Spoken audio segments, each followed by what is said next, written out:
Here are the top 3 mistakes that business owners make on social media.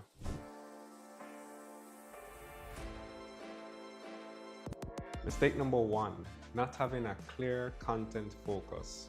Who is your demographic? What is the objective of the post? What do you want users to do after they've seen this post? Mistake number 2, focusing only on likes and followers when we should be looking at other types of metrics, such as awareness, reach, and lead conversion, because vanity metrics don't pay the bills. Mistake number 3, not understanding your audience insights.